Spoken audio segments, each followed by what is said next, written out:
विद्यार्थी मित्रों प्रणाम।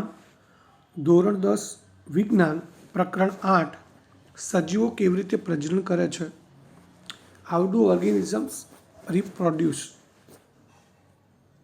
મિત્રો આપણે અગાઉના પ્રકરણની અંદર સજીવોમાં થતી કેટલીક જૈવિક પ્રક્રિયાઓ, એમાં જે છઠ્ઠો પાઠ છે એમાં પોષણ અને શ્વસન વિશે સમજી ગયા હતા। ત્યારબાદ સાતમું પ્રકરણ છે એની અંદર નિયંત્રણ અને સંકલન। ત્યારબાદ આ પ્રકરણની અંદર આપણે સજીવો દ્વારા થતી જૈવિક ક્રિયાઓ છે એમાંની એક ક્રિયા છે પ્રજનન, એના વિશેનો અભ્યાસ કરવાનો છે। તો સજીવો પ્રજનનની ક્રિયાવિધિ પર ચર્ચા કરીએ પહેલાં એક સવાલ એ છે કે સજીવ શા માટે પ્રજનન કરે છે। તો વાસ્તવમાં મેં વાત કરી એમ કે પોષણ, શ્વસન, ઉત્સર્જન વગેરે જેવી જૈવિક ક્રિયાઓ છે એ સજીવને જીવંત રહેવા માટે જરૂરી છે, પરંતુ આ બધી જૈવિક ક્રિયાઓની માફક કોઈ વયસ્ક પ્રાણી, વયસ્ક એટલે જેને આપણે મેચ્યોર અથવા તો પુખ્ત સજીવ કહીએ છીએ, એ જીવિત રહેવા માટે પ્રજનનની ક્રિયા કરે છે, પરંતુ પોષણ, શ્વસન અને ઉત્સર્જનની જેમ જીવિત રહેવા માટે પ્રજનન જરૂરી નથી। પરંતુ કોઈપણ જાતિનું અસ્તિત્વ ટકી રહે એ માટે દરેક સજીવ છે એ પોતાના જેવો નવો સજીવ ઉત્પન્ન કરતો હોય છે। સજીવને સંતતિનું નિર્માણ કરવા માટે વધુ ઉર્જા વ્યય કરવી પડે છે, અને પછી એ ક્રિયામાં પોતાની ઉર્જાને શા માટે ગુમાવવી, જે ક્રિયા તેને જીવિત રાખવા માટે જરૂરી નથી। તો આ પ્રશ્નનો જવાબ આ પ્રકરણમાંથી આપણે મેળવવાનો છે। હવે પ્રશ્નનો જવાબ કોઈ પણ હોય, પરંતુ અહીં આપણે એ વસ્તુ ઉપર ફોકસ કરવાનું છે કે વિવિધ સજીવો એટલા માટે દ્રષ્ટિગોચર થાય। દ્રષ્ટિગોચર થવું એટલે દેખાવું। આપણી આસપાસ આપણને વિવિધ પ્રકારની વનસ્પતિઓ છે, પશુ પક્ષીઓ છે, પ્રાણીઓ છે, મનુષ્ય છે, બધા જોવા મળતા હોય છે, અને વિવિધ પ્રકારના એટલા માટે હોય છે કે સજીવો પ્રજનન કરે છે। જો તે સજીવ એકલો હોય અને કોઈપણ પ્રજનન દ્વારા પોતાના જેવા નવા સજીવની ઉત્પત્તિ ન કરી શકે તો તેના અસ્તિત્વની પણ ખબર ન પડે।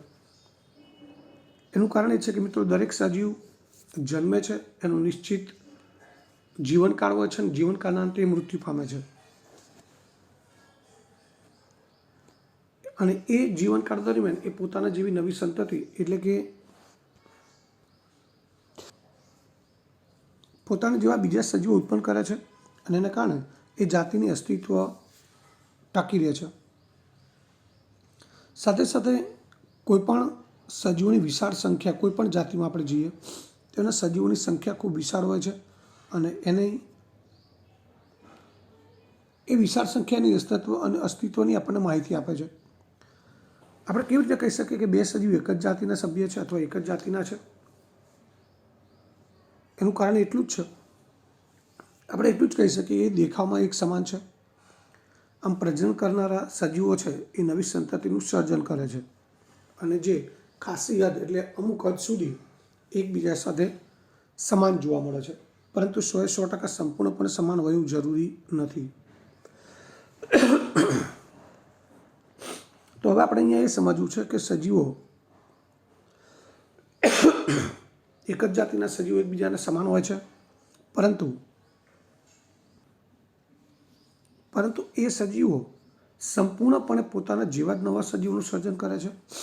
એને બીજા શબ્દોમાં એવું કહી શકાય કે સજીવો પૂર્ણરૂપે પોતાની પ્રતિકૃતિનું સર્જન કરે છે। પોતાની પ્રતિકૃતિ એટલે પોતાના જેવી જ કોપી।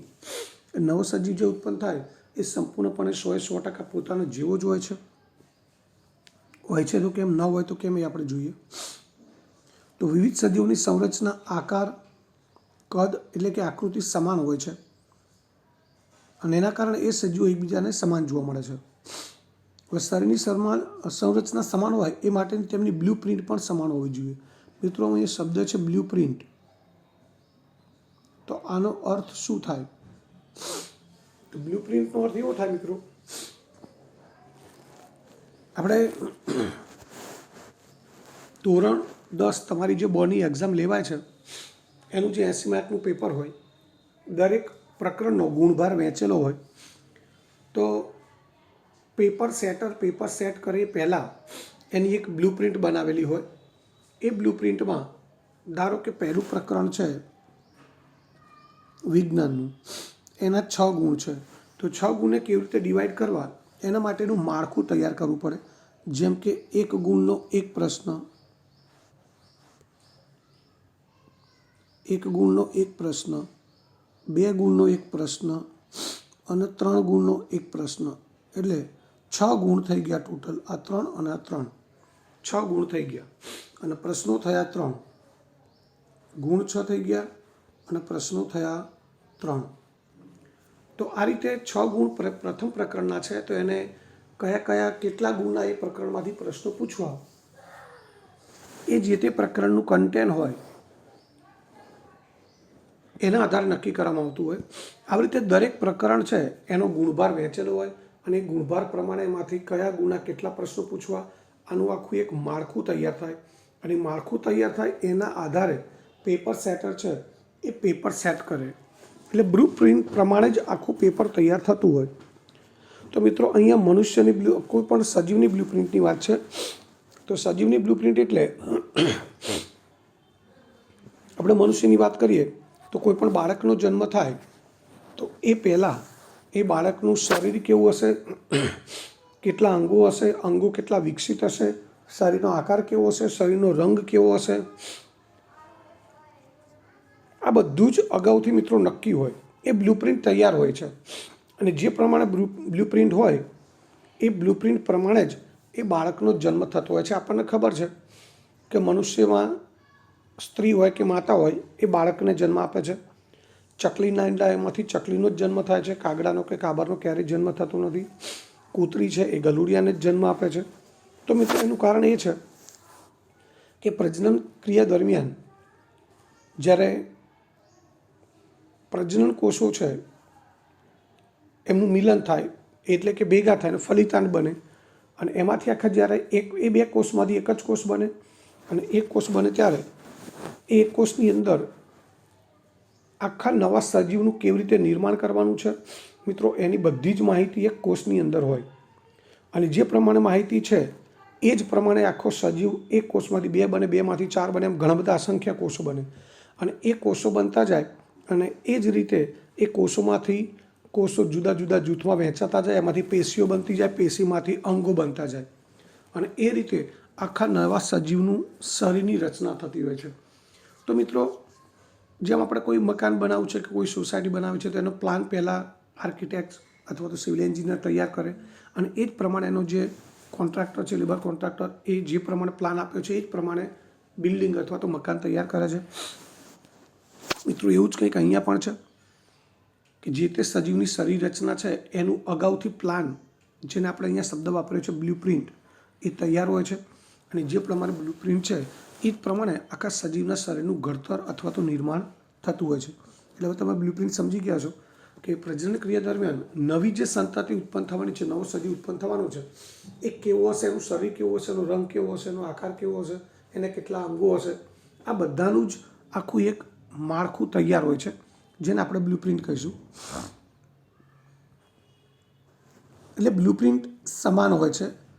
એક જાતિના સજીવો સમાન હોય છે એનું કારણ એમની બ્લુપ્રિન્ટ સમાન હોય છે, એટલે કે એમના શરીરનું માળખું સમાન હોય છે.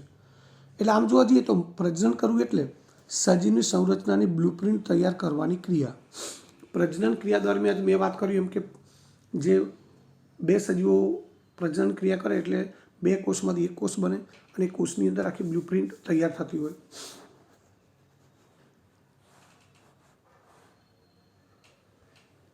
કોષના કોષ કેન્દ્રમાં રહેલા રંગસૂત્રો છે એમાં રહેલું ડીએનએ, કારણ કે મિત્રો રંગસૂત્રો છે ડીએનએ બનેલા હોય, જેનું પૂરું નામ છે ડીઓક્સીરિબોન્યુક્લિક એસિડ. એના અણુમાં આનુવંશિક લક્ષણોનો સંદેશ હોય. સંદેશ એટલે માહિતી. આનુવંશિક લક્ષણો એટલે શું કે જે પિતૃ પેઢીમાંથી આવતા હોય છે. આપણે મનુષ્યની વાત કરીએ તો મિત્રો આપણામાં કેટલાક લક્ષણો માતા જેવા હોય, કેટલાક પિતા જેવા હોય છે. તો એ જે લક્ષણ કોઈને બોલવાની જે રીત છે, બોલવાનો જે લય છે, એમ ચાલવાની રીત છે, વિચારવાનું, આ બધું કેટલાકને પપ્પા પાસેથી મળતું હોય, કેટલાકને માતા પાસેથી મળતું હોય છે. તો મિત્રો માતા પિતા પાસેથી જે લક્ષણો આપણામાં ઉતરી આવે છે એને આનુવંશિક લક્ષણો કહેવાય.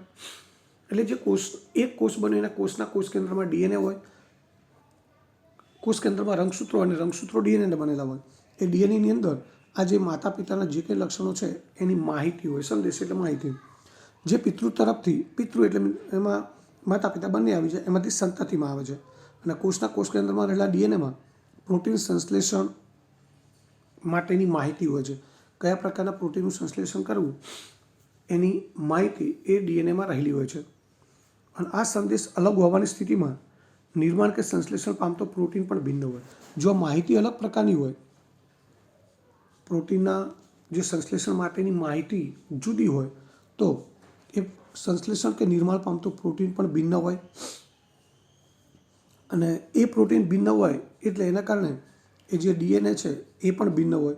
અને એના કારણે જે પ્રોટીન પરિવર્તિત શારીરિક સંરચના તરફ દોરી જાય. એટલે કે જે સજીવ ઉત્પન્ન થાય છે એ મૂળ સજીવથી ભિન્ન હોય એવું કહી શકાય. એટલે એના કરતાં અમુક લક્ષણોમાં ભિન્નતા ધરાવતું હોય. બીજી રીતે કહીએ તો પ્રજનનની મૂળભૂત ઘટના ડીએનએની પ્રતિકૃતિ બનાવવાની છે. પ્રતિકૃતિ એટલે મોડેલ, અથવા તો જેને આપણે કોપી કહીએ છીએ. એટલે પ્રજનનની અંદર મૂળ ક્રિયા કઈ થાય છે? ડીએનએની પ્રતિકૃતિ. એટલે કે પિતૃપેઢીમાંથી જે કંઈ માહિતી મળેલી છે, જે માહિતી એટલે મિત્રો અહીંયા લક્ષણો જ આપણે સમજીશું. માતા પિતામાંથી જે લક્ષણો મળેલા છે, તો એ લક્ષણો જ્યારે સંતતિમાં આવે છે તે પ્રજનનની ક્રિયા દ્વારા આવે છે. અને એ ડીએનએની અંદર આ બધી જ માહિતી હોય છે કે કેવી નવી પ્રતિકૃતિ, એટલે મિત્રો કે નવું જે સજીવ ઉત્પન્ન થાય છે, બાળક જન્મવાનું છે, એ કેવું હશે એ પ્રજનનની ક્રિયા દ્વારા નક્કી થાય છે. ડીએનએની પ્રતિકૃતિ બનાવવા માટે કોષો વિવિધ રાસાયણિક ક્રિયાઓનો ઉપયોગ કરે છે. ડીએનએની પ્રતિકૃતિ એટલે કે જે નવો સજીવ કેવું ઉત્પન્ન થાય છે એનું આખું માળખું જે છે, સંરચના છે, એના માટે કેટલીક રાસાયણિક પ્રક્રિયાઓ થતી હોય છે. જે પ્રજનન કોષમાં ડીએનએની બે પ્રતિકૃતિ બનાવે છે અને તેઓને એકબીજાથી અલગ હોવું જરૂરી છે.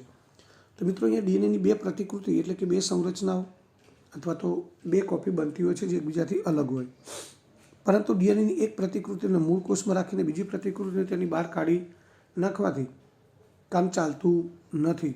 એટલે કે બે પ્રતિકૃતિ બને છે એ બંને એકબીજાથી કંઈક અંશે જુદી પણ હોય, પરંતુ એક પ્રતિકૃતિ મૂળ કોષમાં રહે અને બીજી પ્રતિકૃતિ છે એને કોષની બહાર કાઢી નાખવાથી મૂળ પ્રતિકૃતિ જળવાઈ રહેતી નથી. એનું કારણ છે કે બીજી પ્રતિકૃતિની પાસે જૈવિક ક્રિયાઓના રક્ષણ માટે સંગઠિત કોષીય સંરચના હોતી નથી. એટલે એનો અર્થ એ થયો કે બીજી પ્રતિકૃતિ છે એને, એટલે કે બીજી જે સંરચના તૈયાર થઈ રહી છે એને પોતાની જૈવિક ક્રિયાઓ જે છે એ વ્યવસ્થિત રીતે થાય, એનું પોતાનું રક્ષણ થાય. એ માટે કોષીય સંગઠિત કોષીય સંરચના, મિત્રો કોષો સંગઠિત થાય એટલે શું બને? પેશી બને, અંગો બને. તો આવી કોઈ સંરચના હોતી નથી, જેથી ડીએનએની પ્રતિકૃતિ બનવાની સાથે સાથે કોષીય સંરચનાનું પણ સર્જન થાય છે. એટલે કે એક કોષમાંથી નવા કોષો ઉત્પન્ન થાય, બે કોષ ઉત્પન્ન થયા, તો આ રીતે જે બે કોષ બને એની અંદર ડીએનએ છે એ ડીએનએની પ્રતિકૃતિ તો બને જ છે, પણ સાથે સાથે જે બીજી કોષીય સંરચનાઓ છે જે આપણે 9મા ધોરણમાં ભણી ગયા છે, કોષની અંદર આવેલી અંગિકાઓ, કણાભસૂત્ર છે, હરિતકણ છે, વનસ્પતિ હોય તો હરિતકણ હોય, પ્રાણી હોય તો કણાભસૂત્ર, ગોલ્ગીકાય, અંતઃકોષ રજા, લાઇસોઝોમ, આ બધી અંગિકાઓ છે એનું પણ સર્જન થતું હોય છે. અને તેના પછી ડીએનએની પ્રતિકૃતિઓ અલગ થઈ જાય અને આ રીતે એક કોષ છે એનું વિભાજન થઈ અને એમાંથી બે નવા કોષો ઉત્પન્ન થાય છે. મિત્રો આ એક કોષ છે, આનું કોષ કેન્દ્ર છે, અને આ કોષ વિભાજિત થાય એટલે એમાંથી બે નવા કોષો ઉત્પન્ન થતા હોય છે. આ રીતે બે નવા કોષો ઉત્પન્ન થાય. મિત્રો અહીંયા જે કોષ કેન્દ્રમાં ડીએનએ છે એ ડીએનએ પણ બે ભાગમાં વહેંચાઈ ગયું છે અને એ બંને કોષની અંદર આ જે બે કોષ છે એ બે કોષની અંદર કોષીય સંરચનાઓનું પણ સર્જન થતું હોય છે. તો આ રીતે એક કોષમાંથી બે બને છે. મિત્રો આ બંને બાળકોષ કહેવાય. જે નવા ઉત્પન્ન થયેલા કોષ છે એને બાળકોષ કહેવામાં આવે છે. એ પણ ધીમે ધીમે વિકાસ પામી પરિપક્વ બને.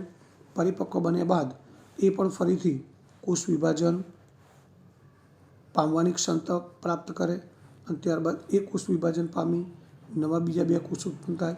આ રીતે આ કોષ વિભાજનની ક્રિયા ચાલતી રહે અને અનેક કોષો ઉત્પન્ન થતા હોય છે.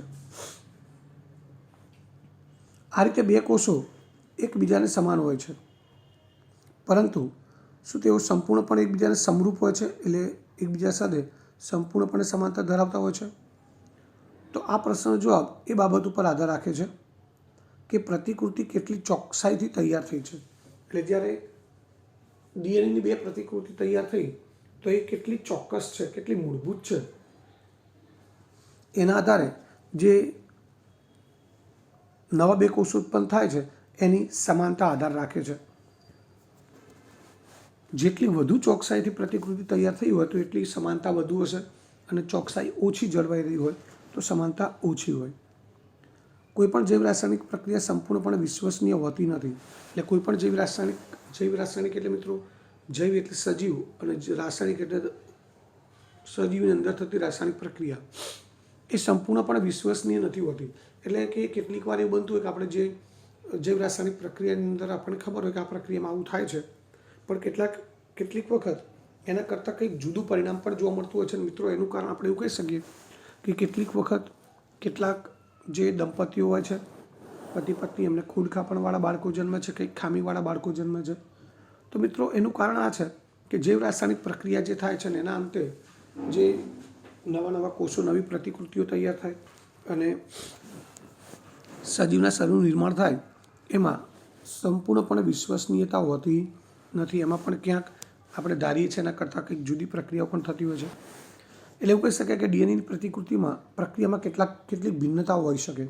ડીએનએની જે પ્રતિકૃતિ બને છે એ 100% સંપૂર્ણપણે સમાન હોતી નથી, અને પરિણામ સ્વરૂપે નિર્માણ પામનારા ડીએનએની પ્રતિકૃતિઓ સમાન તો હશે, પરંતુ મૂળ ડીએનએને સમરૂપ ન પણ હોય. એટલે 2 નવી પ્રતિકૃતિ એટલે કે 2 નવા કોષો ઉત્પન્ન થયા એ મૂળ કોષ જેવા હશે, પરંતુ એકબીજાને સંપૂર્ણપણે સમરૂપ ન પણ હોઈ શકે. એનું કારણ એ છે કે આ જૈવ રાસાયણિક પ્રક્રિયાઓને અંતે જે પ્રતિકૃતિ તૈયાર થાય છે એમાં કેટલાક ફેરફારો પણ શક્ય છે. એવું પણ બની શકે કે કેટલીક ભિન્નતાઓ એટલી ઝડપી અને તીવ્ર હોય કે ડીએનએની નવી પ્રતિકૃતિ પોતાના કોષીય સંગઠનની સાથે સમયોજિત થઈ શકે નહીં. મિત્રો, ડીએનએની પ્રતિકૃતિ એટલે કે જે નવો કોષ ઉત્પન્ન થયો છે કોષીય સંગઠનની સાથે, એટલે કે પેશીઓ કે અંગોની જે નિર્માણની પ્રક્રિયા થાય એની સાથે સમાયોજિત થઈ શકે નહીં. એટલે કહેવાનો અર્થ એ છે કે જે પહેલી પ્રતિકૃતિ છે એની અંદર જે રીતે પેશીઓ છે, અંગો છે, એનો વિકાસ થતો હોય એ રીતે બીજી પ્રતિકૃતિ છે એમાં ભિન્નતાઓ એટલી બધી વધારે છે, ઝડપી અને તીવ્ર છે કે બીજી જે પ્રતિકૃતિ છે એ પ્રતિકૃતિ પોતાના કોષીય સંગઠન એટલે પોતાની અંદર જે પેશીઓ બને કે અંગો બને તો એની સાથે સંયોજિત થઈ શકે નહીં. એટલે કે કંઈક અલગ પ્રકારની પેશી, અલગ પ્રકારના અંગો બને. જે હમણાં વાત કરી મેં એમ કે ખોડ ખાપણવાળા ક્યાંક અંગો છે. ઘણી વખત આપણે એવું સમજતા હોય છે કે ગર્ભમાં વિકાસ પામતું બાળક છે એનો મગજનો વિકાસ બરાબર નથી થયો, અથવા તો હાથ કે પગ ટૂંકા છે, આવું ક્યાંક ખામીઓ ઉત્પન્ન થતી હોય છે. અને ઘણી વખત એ ભિન્નતા એટલી બધી ઝડપીની તીવ્ર હોય કે સંતતિ કે બાળકોષ છે એ મૃત્યુ પણ પામી શકે. કારણ કે જે પદ્ધતિસર એના અંગોનો વિકાસ થવો જોઈએ, કોષો વૃદ્ધિ પામીને નવા કોષો ઉત્પન્ન થવા જોઈએ, એ જે રીતે થવા જોઈએ એના કરતાં કંઈક જુદી રીતે થાય છે, તો એ સંતતિ છે કદાચ પોતાનું અસ્તિત્વ ન ટકાવી શકે અને મૃત્યુ પણ પામી શકે. જ્યારે બીજી તરફ ડીએનએ પ્રતિકૃતિની અનેક વિભિન્નતાઓ એટલી બધી ઝડપી હોતી નથી. ખાસ તો ડીએનએ પ્રતિકૃતિની આ જે ભિન્નતાઓ છે એટલી બધી ઝડપી ખાસ હોતી નથી. એટલે કે આમ બાળકોષો છે સમાન હોવા છતાં કોઈને કોઈ સ્વરૂપમાં એકબીજાથી ભિન્નતા હોય. મોટાભાગે ભિન્નતા હોય છે પણ ખૂબ ધીમી અને મર્યાદિત હોય છે, જેના લીધે નવા જે બાળકોષ ઉત્પન્ન થાય એ પિતૃ કરતાં થોડાક તો અલગ હોય જ. અને પ્રજનનમાં થનારી આ ભિન્નતા છે એ જૈવ ઉદ્વિકાસનો આધાર છે. ઉદ્વિકાસ એટલે મિત્રો, ઉદ્વિકાસ અથવા ઉત્ક્રાંતિ એને કહેવાય કે જેમ જેમ પેઢીઓ દર પેઢી સમય આગળ જતો જાય એમ એક જ જાતિમાંથી નવી નવી જાતિઓ ઉત્પન્ન થતી જાય છે.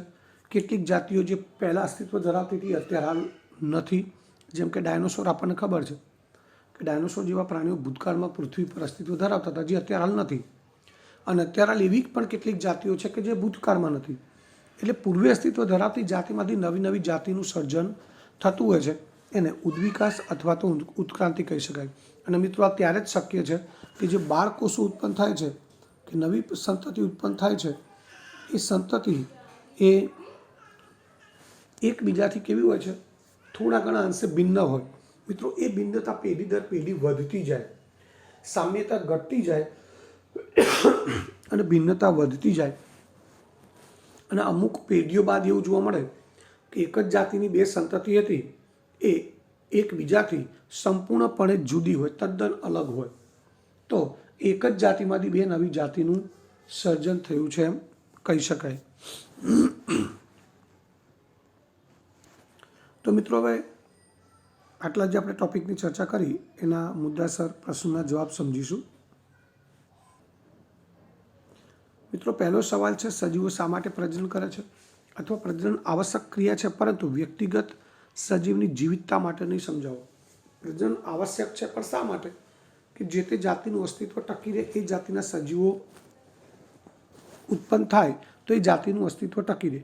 પરંતુ વ્યક્તિગત સજીવની જીવિતતા માટે, એટલે કોઈ વ્યક્તિ છે એને પોતાની જાત માટે, આખી સમગ્ર જાતિ માટે નહીં, પણ પોતાની જીવિતતા માટે, એટલે પોતાની જીવિતતા રહેવા માટે પ્રજનન આવશ્યક નથી.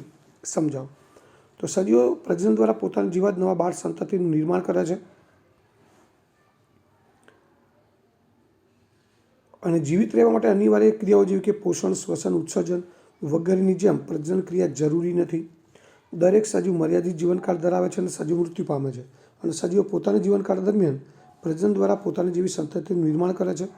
અને જીવિત સજીવો આ ક્રમ ચાલુ રાખે, જે સજીવો જીવે છે એ આ ક્રમ ચાલુ રાખે છે, પોતાના જેવી નવી સંતતિ ઉત્પન્ન કરે છે. અને પ્રજનન દ્વારા દરેક જાતિના નવા બાળ સભ્યો ઉમેરાતા રહે છે અને જીવ સાતત્ય જળવાઈ રહે છે. જીવ સાતત્ય એટલે મિત્રો જાતિનું અસ્તિત્વ ટકી રહે છે. અહીંયા ઘણા બધા નવા નવા શબ્દો છે, એટલે ધ્યાનથી સમજજો. જીવ સાતત્યનો મતલબ એ થાય કે એ જાતિનું અસ્તિત્વ ટકી રહે છે, જાતિના સજીવો, આખી જાતિ લુપ્ત થઈ જતી નથી અથવા તો નષ્ટ થઈ જતી નથી. ત્યારબાદ બીજો પ્રશ્ન છે, એક જ જાતિના સજીવો શા માટે સમાન જોવા મળે છે? અથવા સજીવો પ્રજનન દ્વારા કેવી રીતે તેમની આબેહૂબ એટલે સંપૂર્ણપણે લગભગ સમાન હોય એવી પ્રતિકૃતિઓ સર્જે છે. તો એક જ જાતિના સજીવો સમાન જોવા મળે છે મિત્રો, કારણ કે તેમની સંરચના, કદ, દેખાવ સમાન હોય છે. અને પ્રજનન છે એ સજીવની સંરચનાની બ્લુપ્રિન્ટ તૈયાર કરવાની ક્રિયા છે. પ્રજનન એ સજીવ, જે પ્રજનનની ક્રિયા દ્વારા નવો સજીવ ઉત્પન્ન થવાનો છે, એ નવો સજીવ કેવો ઉત્પન્ન થશે ને બ્લુપ્રિન્ટ તૈયાર કરવાની એક ક્રિયા છે. કોષના કોષકેન્દ્રમાં રહેલા રંગસૂત્રોના ડીએનએ ના અણુમાં આનુવંશિક લક્ષણનો સંદેશ હોય, એટલે કે પિતૃપેઢીના કેવા લક્ષણો છે એની બધી જ માહિતી આ રંગસૂત્રોના ડીએનએમાં હોય છે. અને આ સંદેશો, એટલે કે આ માહિતી પિતૃમાંથી સંતતિમાં આવે છે. કોષ કેન્દ્રમાં રહેલા ડીએનએ કોષમાં પ્રોટીન સંશ્લેષણની માહિતીનો સ્ત્રોત છે. એટલે ડીએનએમાંથી પ્રોટીનનું સંશ્લેષણ થાય અને એ કેવા પ્રકારના પ્રોટીનનું સંશ્લેષણ થાય છે એના આધારે લક્ષણો નક્કી થતા હોય છે. એટલે કે કોષમાં ઉત્પન્ન થતા પ્રોટીનના પ્રકાર લક્ષણો માટે જવાબદાર હોય છે. એટલે કે સંતતિ કેવા લક્ષણો ધરાવતી હોય છે મિત્રો? લક્ષણની અંદર શરીરનું આકાર છે, કદ છે, રંગ છે, આ બધું અંદર આવી જાય. તો એ કેવા પ્રકારના પ્રોટીનનું સંશ્લેષણ થાય છે એના આધારે સજીવના લક્ષણો નક્કી થતા હોય છે. એક જ જાતિના સજીવોમાં વિશિષ્ટ ડીએનએ હોય છે અને તે પ્રજનન દ્વારા અનુગામી, એટલે પછીની પેઢીમાં વારસા રૂપે પ્રાપ્ત થાય. ડીએનએ પાસે રહેલી માહિતી છે એને અનુરૂપ પ્રોટીનનું નિર્માણ થાય. એટલે કે ડીએનએમાં જેવી માહિતી છે એવા જ પ્રોટીનનું નિર્માણ થાય. અને આથી સજીવો ભિન્નતા સાથે તેમની આબેહૂબ પ્રતિકૃતિઓનું નિર્માણ કરે. એટલે કે પ્રોટીનનું નિર્માણ માટેની જે માહિતી છે એના આધારે સજીવનું નિર્માણ થતું હોય છે. અને એ માહિતી છે એ પિતૃપેઢીમાંથી જ પ્રાપ્ત થયેલી હોય છે. એટલે કે એની અંદર મોટાભાગના લક્ષણો પિતૃપેઢી જેવા હોય છે. એટલે એવું કહી શકાય કે સજીવ છે એ થોડી ભિન્નતાઓ સાથે, એવું તો ન જ કહી શકાય કે સંપૂર્ણપણે પિતૃપેઢી જેવી હોય છે, પરંતુ થોડીક ભિન્નતાઓ સાથે આબેહૂબ પ્રતિકૃતિ, એટલે કે પિતૃપેઢી જેવી જ સંતતિનું નિર્માણ કરે છે. ત્યારબાદ ત્રીજો પ્રશ્ન છે, કોષ વિભાજન ફક્ત ડીએનએ પ્રતિકૃતિના સર્જન પૂરતું નથી, શા માટે? એટલે કે મિત્રો કોષમાંથી એક કોષમાંથી 2 કોષ બને, 2માંથી 4 બને, આ કોષ વિભાજન કહેવાય. અને માત્ર ડીએનએના પ્રતિકૃતિના સર્જન માટે જ નથી. શા માટે? એટલે કે કોષ વિભાજન થાય છે તો એ માત્ર ડીએનએની પ્રતિકૃતિના સર્જન માટે નથી થતું, એ ઉપરાંત પણ બીજા અગત્યના કાર્યો થતા હોય છે. એ આપણે આગળ ચર્ચા કરી કે કોષ વિભાજન દરમિયાન ડીએનએની 2 પ્રતિકૃતિ તો થાય જ છે, સાથે સાથે કોષીય સંરચના એટલે કોષની અંદર આવેલી જે અંગિકાઓ છે, ગોલ્ગીકાય, કણકસૂત્ર, અંતઃકોષ રજા, લાઇસોસોમ, આ બધી અંગિકાઓનું પણ સર્જન થતું હોય છે. તો આપણે જવાબ સમજવાનો પ્રયત્ન કરીશું. કોષીય પ્રજનન એટલે કોષ વિભાજન. પિતૃકોષ વિભાજન પામી 2 બાળકોષોનું નિર્માણ કરે. મિત્રો એ કોષ છે એ કોષ વિભાજન પામી, આ કોષ પરિપક્વ બને, એમાંથી 2 નવા બાળકોષ ઉત્પન્ન થાય. આ 2 નવા બાળકોષ ઉત્પન્ન થયા. અને પ્રજનનની ક્રિયામાં ડીએનએની પ્રતિકૃતિનું સર્જન એ મૂળભૂત ઘટના છે, કારણ કે પ્રજનનની ક્રિયામાં આ જ કામ થાય છે. ડીએનએની પ્રતિકૃતિ છે એનું સર્જન થાય છે. કોષો તેમની ડીએનએ પ્રતિકૃતિના નિર્માણ માટે વિવિધ રાસાયણિક પ્રક્રિયાનો ઉપયોગ કરે. એટલે ડીએનએની પ્રતિકૃતિનું નિર્માણ કેવી રીતે થાય છે? વિવિધ રાસાયણિક પ્રક્રિયાઓના આધારે. અને આ પ્રક્રિયાના પરિણામે 2 સમાન ડીએનએની પ્રતિકૃતિનું નિર્માણ થાય. અને આ પ્રક્રિયાને કારણે અહીંયા આ રીતે આ 2 પ્રતિકૃતિનું નિર્માણ થતું હોય છે. આ બે ડીએનએ પ્રતિકૃતિના સર્જનની સાથે સાથે બીજી કોષીય અંગિકાઓનું પણ સર્જન થાય, જે આપણે હમણાં વાત કરી કે કોષની અંદર આવેલી જે અંગિકાઓ જે આપણે 9મા ધોરણમાં ભણી ગયા છીએ, તો ડીએનએની પ્રતિકૃતિનું નિર્માણ તો થાય જ છે, એટલે કે 2 નવા કોષો ઉત્પન્ન થાય છે. અને એની સાથે સાથે કોષની અંદર કોષીય કાર્યો માટે જે કોષના જૈવિક કાર્યો માટે જરૂરી અંગિકાઓ છે એ અંગિકાઓનું પણ સર્જન થાય છે. અને અંતે આ બે ડીએનએ પ્રતિકૃતિઓ તેમની કોષીય અંગિકાઓને લઈ અને 2 સમાન બાળકોષોમાં અલગ પડે. એટલે મિત્રો આ એક કોષ છે પિતૃકોષ, એમાંથી 2 નવા બાળકોષ ઉત્પન્ન થયા. તો એ બાળકોષ છે એ ડીએનએની પ્રતિકૃતિ તો બનાવશે જ, પરંતુ સાથે સાથે કોષની અંદર રહેલી જે બીજી અંગિકાઓ છે એ અંગિકાઓનું પણ કોષની અંદર આવેલી બીજી અંગિકાઓ છે એ અંગિકાઓનું પણ સર્જન કરે છે. એટલે કે આ પ્રતિકૃતિઓ એટલે કે આ 2 કોષ, 1 અને 2, આ 2 કોષ છે એ તેમની સાથે કોષીય અંગિકાઓ, કોષની અંદર આવેલી જે અંગિકાઓ હમણાં આપણે વાત કરી એ બધી અંગિકાઓને લઈ અને 2 બાળકોષમાં અલગ પડે છે. આ રીતે કોષ વિભાજન દ્વારા 2 બાળકોષનું નિર્માણ થાય છે. એટલે કે અહીંયા માત્ર આ પ્રજનનની ક્રિયા થઈ, એ પ્રજનનની ક્રિયા દરમિયાન માત્ર ડીએનએની પ્રતિકૃતિનું નિર્માણ જ નથી થતું, પરંતુ સાથે સાથે પિતૃકોષની અંદર જે કંઈ અંગિકાઓ છે એ અંગિકાઓનું બાળકોષમાં પણ અહીંયા નિર્માણ થાય છે. આથી એવું કહી શકાય કે કોષ વિભાજન ફક્ત ડીએનએ પ્રતિકૃતિના સર્જન પૂરતું નથી.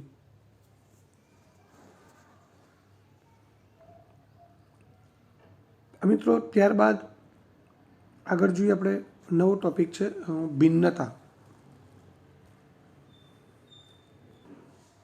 હવે ત્યારબાદ છે ભિન્નતાનું મહત્વ, ધ ઇમ્પોર્ટન્સ ઓફ વેરિએશન.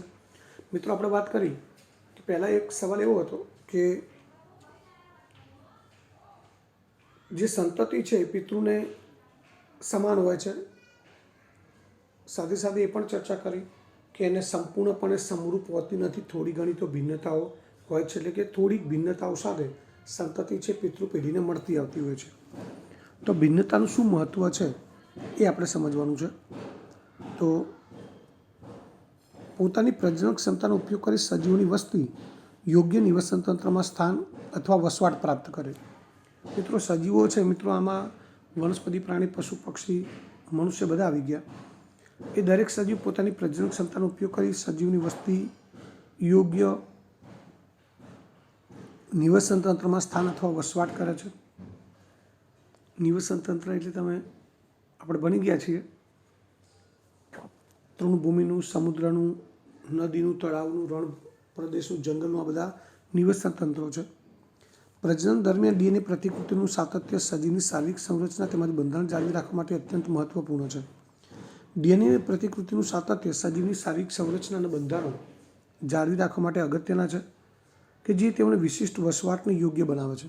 એટલે મિત્રો એ જે પ્રમાણે વસવાટ, જે વિસ્તારમાં કે જેવા પર્યાવરણમાં વસવાટ કરે છે એવી જ રીતે એવા આધારે એમના શરીરનું બંધારણ છે કે શરીરની રચના હોય છે. મિત્રો આપણે જાણીએ છીએ જેમ કે કેટલાક પશ્ચિમના દેશો છે, અમેરિકા, કેનેડા છે, યુરોપના દેશો છે, એમાં લોકો છે એમની ત્વચા ગોરી હોય છે. આપણે ભારતીય પ્રજા છે એ ગૌરવણી કહેવાય, અને કેટલાક દક્ષિણ આફ્રિકા, વેસ્ટ ઇન્ડિઝ જેવા દેશો છે ત્યાં લોકો એકદમ શ્યામ વર્ણ હોય છે. તો એનું કારણ પણ એમનો વસવાટ છે મિત્રો. તો આની સાથે સાથે એમની શરીર રચનાની પણ વાત કરીએ તો જે દક્ષિણ આફ્રિકા છે, વેસ્ટ ઇન્ડિઝ છે, એ લોકોનું શરીર પણ ખડતલ હોય છે, હાઇટ બોડી ખૂબ વધારે હોય છે. તો આ બધું શું છે એ મિત્રો એમના વસવાટને કારણે છે. એટલે કે જે પ્રકારના પર્યાવરણમાં વસવાટ કરે છે એ પ્રમાણે એમની શારીરિક રચના અને બંધારણ જળવાય છે, અને એટલા માટે જ એ વિશિષ્ટ વસવાટ માટે એમનું શરીર યોગ્ય બને છે. એટલે આમ કોઈપણ જાતિની વસ્તીની સ્થાયિત્વનો સંબંધ પ્રજનન સાથે છે.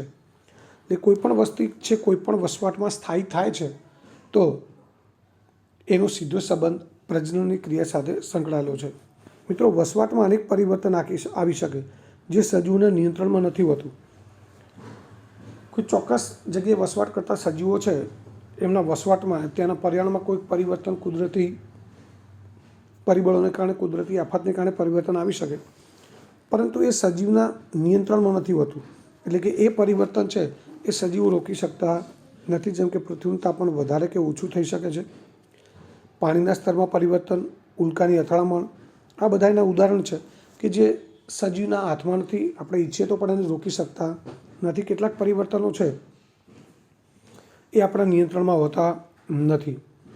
જો કોઈ એક વસ્તુ કોઈ વસવાટને અનુકૂળ છે અને આ વસવાટમાં કેટલાક અતિ ઝડપી પરિવર્તન આવે તો આવી અવસ્થામાં વસ્તીનો સંપૂર્ણ નાશ થવાની પણ સંભાવના છે. મિત્રો, કોઈ એક વસવાટને અનુકૂળ છે કોઈ એક વસ્તી, અને એ વસવાટમાં કેટલાક ખૂબ જ ઝડપી પરિવર્તન આવે છે કે જે પરિવર્તન ત્યાંની જે વસ્તી છે એ વસ્તી એ પરિવર્તન સહન કરી શકતી નથી, અથવા તો પરિવર્તન એટલા મોટા છે કે ત્યાંની જે વસ્તી છે એનું સંપૂર્ણપણે વિનાશ થવાની પણ સંભાવના છે. તેમ છતાં જો વસ્તીના થોડાક સજીવોમાં કેટલીક ભિન્નતા આવેલી હશે. મિત્રો, બધા સજીવો એક સરખા નથી હોતા, જુદા જુદા હોય છે. એટલે એવું કહી શકાય કે આખી વસ્તીનો જ્યારે નાશ થવાની સંભાવના રહેલી છે ત્યારે વસ્તીમાં પણ થોડાક સજીવો કેટલીક ભિન્નતાઓ ધરાવતા હશે, તો એમની જીવિત રહેવાની સંભાવના વધી જાય છે. જો બધા જ સજીવો સંપૂર્ણપણે 100% એકબીજાને મળતા આવતા હોય તો એ જે પર્યાવરણમાં વસવાટ કરે છે એ પર્યાવરણમાં મોટું પરિવર્તન આવે તો મિત્રો એ સમગ્ર વસ્તી છે એનો સંપૂર્ણપણે નાશ થઈ જાય. પરંતુ એવું ક્યારે નથી હોતું. ભિન્નતા થોડી ઘણી હોય છે, અને એ ભિન્નતાને કારણે આવા કોઈક ફેરફારો, પરિવર્તન આવે, જે તે વસવાટમાં ખૂબ મોટા ફેરફારો આવે તો એમાંના મોટાભાગના સજીવો છે એ મૃત્યુ પામી શકે, નાશ પામે. પરંતુ કેટલાક સજીવો એવા છે કે જે બીજા કરતાં ભિન્નતા ધરાવે છે, એ આ બદલાતા પર્યાવરણ કે ફેરફારની સામે એ પોતાની જાતને ટકાવી શકે છે અને એ જીવિત રહેવાની શક્યતા રહેતી હોય છે. એક ઉદાહરણ છે કે જો શીતોષ્ણ પાણીમાં મળી આવનારા જીવાણુની વસ્તી હોય, મિત્રો, ઠંડા પાણીમાં રહેનારા જે જીવાણુ બેક્ટેરિયા છે એમની એક ચોક્કસ વસ્તી છે, અને ગ્લોબલ વોર્મિંગ એટલે કે વૈશ્વિક ઉષ્મીકરણને કારણે તેમનું તાપમાન વધી જાય.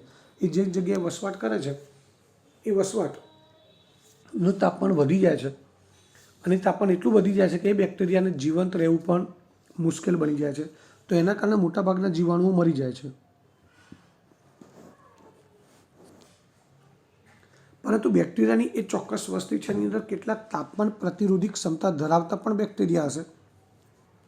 મિત્રો, બધા બેક્ટેરિયા છે એક સરખા છે, પરંતુ કેટલાકમાં તો ભિન્નતા હશે, અને ભિન્નતા એવી છે કે એ ઊંચા તાપમાનો પણ પ્રતિકાર કરી શકે, એટલે કે વધુ તાપમાનને સહન કરવાની ક્ષમતા ધરાવે છે. તો મિત્રો, આવા બેક્ટેરિયા જીવિત રહી શકે અને વૃદ્ધિ કરી શકે, અને વૃદ્ધિ પામી અને પોતાના જેવા નવા બેક્ટેરિયા ઉત્પન્ન કરી શકે. એટલે કહેવાનો અર્થ એ છે કે જો એ બેક્ટેરિયાની વસ્તીના બધા જ બેક્ટેરિયા એક જ સરખા હોત તો એ બેક્ટેરિયાની સંપૂર્ણપણે આખી જાતિ છે એ નષ્ટ થઈ જાય. પરંતુ ભિન્નતાને કારણે એમાંના કેટલાક બેક્ટેરિયા છે એ ભિન્નતા ધરાવતા હોવાથી એ આટલું ઊંચું તાપમાન સહન કરી શક્યા, એ જીવિત રહી શક્યા અને એમની જાતિને પણ ટકાવી શક્યા. તો આ રીતે એવું કહી શકાય કે એ કેટલાક બેક્ટેરિયાઓ ભિન્નતા ધરાવતા હતા અને એના કારણે જ એમની જાતિનું અસ્તિત્વ ટકી રહ્યું. એટલે આપણે આવું કહી શકીએ કે ભિન્નતાઓ છે એ જાતિની જીવિતતા માટે અથવા તો અસ્તિત્વ માટે જરૂરી છે અથવા તો અનિવાર્ય છે એવું કહી શકાય.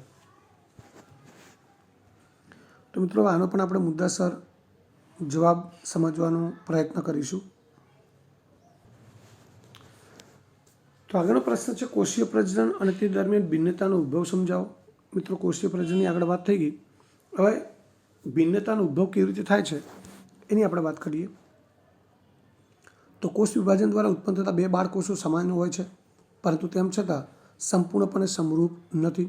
એનું કારણ છે ડીએનએની પ્રતિકૃતિના સર્જનમાં ઉદ્ભવતી કેટલીક ભિન્નતાઓ.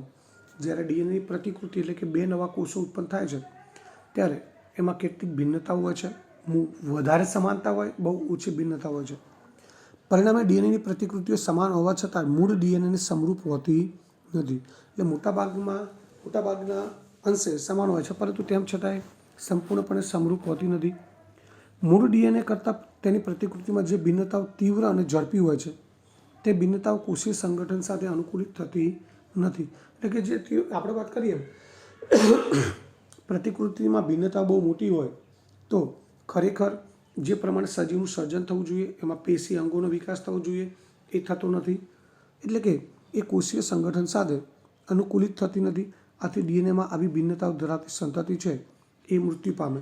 ઘણી વખત તાજું જન્મેલું બાળક છે એ પણ કોઈક ખામી સાથે જન્મેલું હોય તો એ વધારે લાંબો સમય ટકી શકતું નથી. એનું કારણ મિત્રો આ છે કે એની પ્રતિકૃતિ નિર્માણ દરમિયાન એમાં કેટલીક ભિન્નતાઓ છે તીવ્ર, ઝડપી વધારે હતી અને એ ભિન્નતાઓ એટલી બધી વધારે હતી કે એ એના અસ્તિત્વ માટે જોખમરૂપ સાબિત થઈ શકે.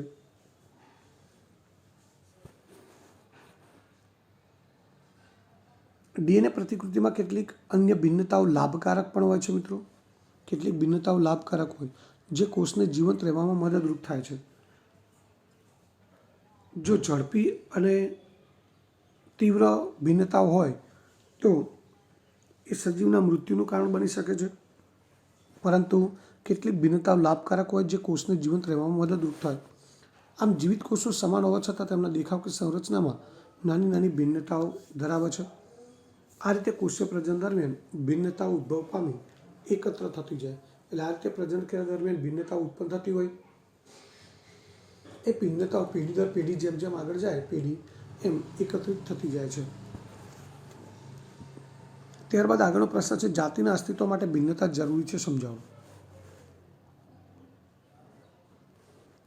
તો મિત્રો હમણાં વાત કરીએ કે સજીવની વસ્તી તેમની પ્રજનન ક્ષમતાનો ઉપયોગ કરી નિવસન તંત્રમાં વસવાટ કરે છે. એમને જે વાતાવરણ અનુકૂળ હોય તે વસવાટ કરે છે. સજીવની સંરચનાના બંધારણ જાળવી રાખવા માટે પ્રજનન દરમિયાન ડીએનએની પ્રતિકૃતિનું સાતત્ય ખૂબ મહત્ત્વનું છે.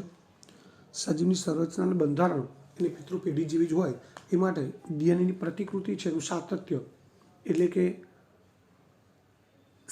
સમાનપણું જળવાઈ રહેવું જરૂરી છે.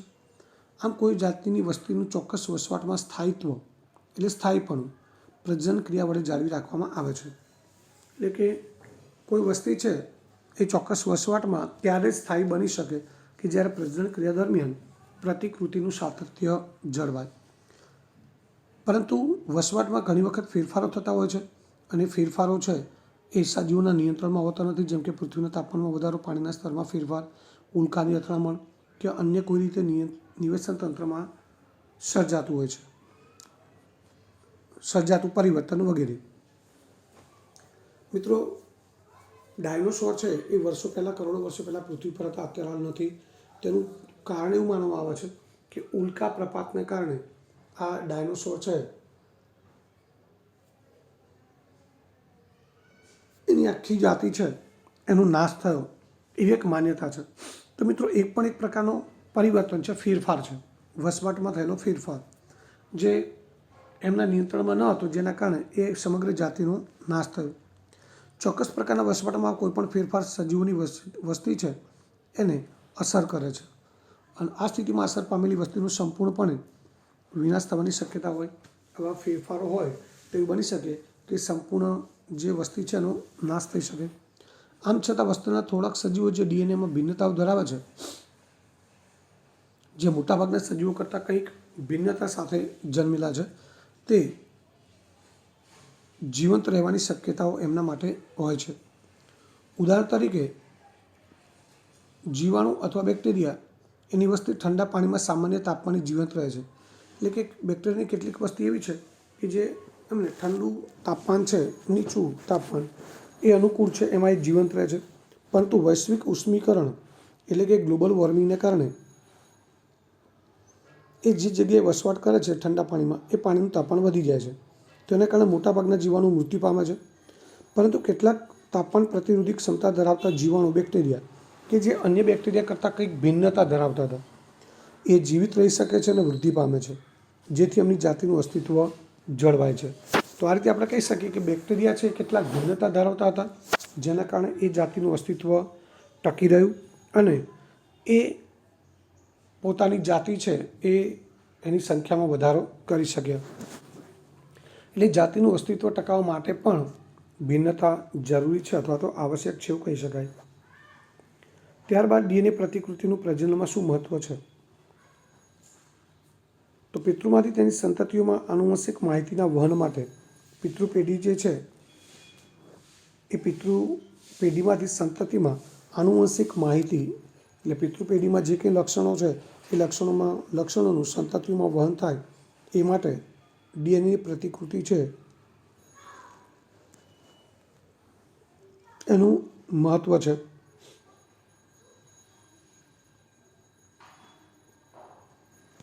બીજું છે ડીએનએમાં ફેરફારને કારણે ભિન્નતાઓ સર્જાય છે અને આ ભિન્નતાઓ જાતિના ઉદ્વિકાસનો આધાર બને. જાતિનો ઉદ્વિકાસ એટલે એક જાતિમાંથી બે નવી જાતિ ઉત્પન્ન થવી અને નવી જાતિ ઉત્પન્ન થવી. મિત્રો એવું કહેવાય છે કે પૃથ્વી પર જ્યારે સજીવ સૃષ્ટિનું સર્જન થયું ત્યારે આટલી બધી વનસ્પતિઓ, પ્રાણીઓ કે વિવિધ પ્રકારના સૂક્ષ્મજીવો હતા નહીં, માત્ર આદિકોષ કેન્દ્રી સજીવો જ હતા. તો આપણે આદિકોષ કેન્દ્રી સજીવ પણ 9મા ધોરણમાં ભણી ગયા છીએ કે જેની કોષ કેન્દ્ર એકદમ અલ્પ વિકસિત હોય.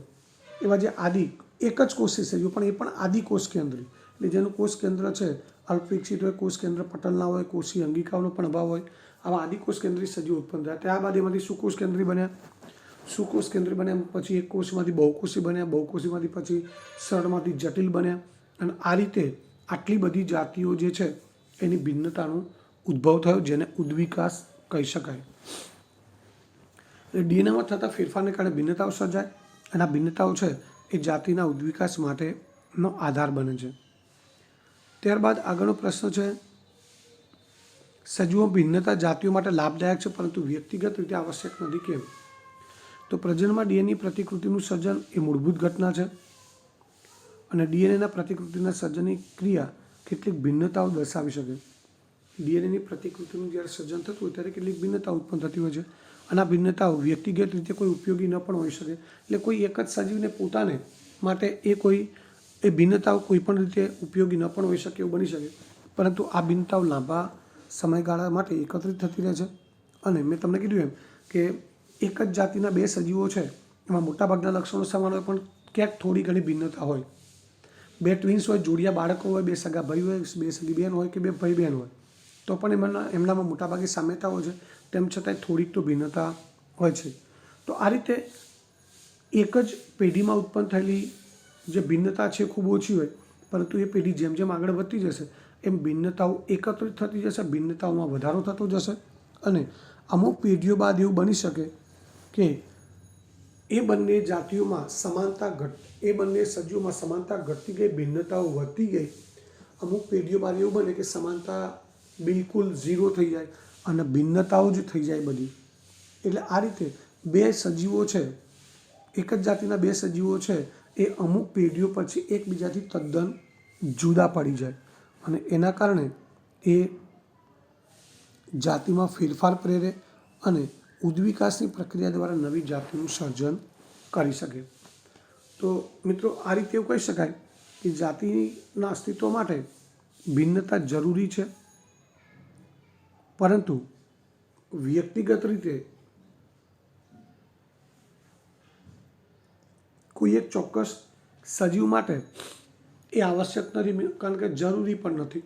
પરંતુ સમગ્ર જાતિની આપણે વાત કરીએ તો સમગ્ર જાતિ છે એના અસ્તિત્વ માટે અથવા તો એના હિત માટે ભિન્નતાઓ જરૂરી છે.